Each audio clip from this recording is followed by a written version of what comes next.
راعها منه صمته ووجومه، وشجاها شحوبه وسهومه، فأمرت كفا على شعره العاري برفق كأنها ستنيمه، وأطلت بوجهها الباسم الحلو على خده، وقالت تلومه: أيها الطائر الكئيب تغرد، إن شدوى الطيور حلو رخيمه، وأجبني فدتك نفسي، ماذا أمصاب أم ذاك أمر ترومه؟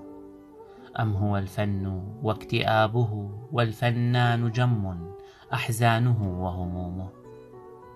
أبدا يحمل الوجود بما فيه، كأن ليس للوجود زعيمه. خل عبء الحياة عنك وهيا بمحيا كالصبح طلق أديمه، فكثير عليك أن تحمل الدنيا وتمشي بوقرها لا تريمه. والوجود العظيم أقعد في الماضي، وما أنت ربه فتقيمه. وامش في روضة الشباب طروبا، فحواليك ورده وكرومه. واتل للحب والحياة أغانيك، وخل الشقاء تدمى كلومه. واحتضني فإنني لك حتى يتوارى هذا الدجى ونجومه. ودع الحب ينشد الشعر لليل، فكم يسكر الظلام رنيمه.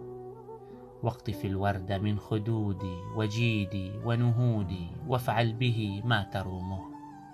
إن للبيت لهوه الناعم الحلو، وللكون حربه وهمومه.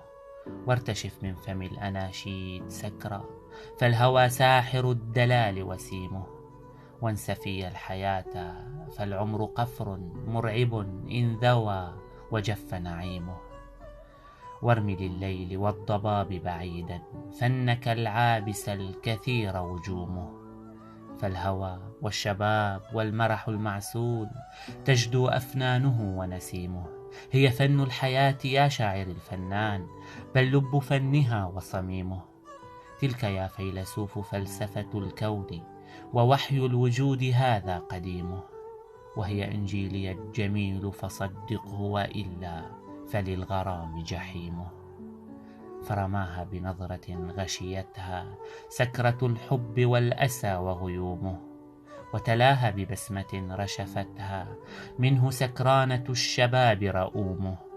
والتقت عندها الشفاه وغنت قبل أجفلت لديها همومه.